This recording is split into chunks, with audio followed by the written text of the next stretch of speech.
गिटारमा लागेर देशको लागि के दिन सक्छ जस्तो लाग्छ एउटा कलाकारले?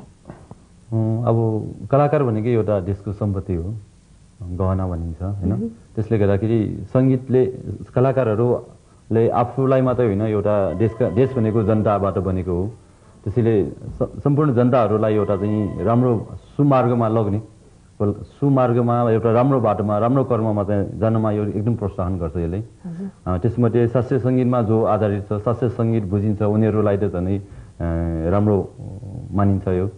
त्यसले गर्दाखेरि शास्त्रीय सङ्गीतको नै हाम्रो चाहिँ मेन मुख्य बाटो बनाउनुपर्छ। हजुर, सम्भव रूपमा शास्त्रीय सङ्गीतको विकासको लागि यहाँले त धेरै वर्ष वयसमा लाग्नुभएको, त्यस्तो के कमी कमजोरीहरू देख्नुभएको छ? यसलाई अगाडि लैजान के गर्न सकिन्छ जस्तो लाग्छ यहाँलाई? अब शास्त्रीय सङ्गीत त मैले अघि पनि भने एकदमै पछाडि छ अहिले। त्यसलाई चाहिँ अगाडि ल्याउनलाई अब विभिन्न सङ्गीतका जुन कम्पनीहरू छ उनीहरूले पनि यसमा चासो लिदियो भने अझ राम्रो हुन्छ। अब खालि त्यो हाम्रो पप म्युजिकलाई मात्रै गरेर पनि भएन। यो हाम्रै अब शास्त्रीय सङ्गीतमा आधारित जस्तै हाम्रो पुरानो धुनहरू जस्तै मालश्री धुन भयो। अब मालश्री धुन पनि हाम्रो रागमा आधारित छ। त्यसै गरिकन कतिपय थुप्रै लोक धुनहरू हाम्रो रागमा आधारित छ।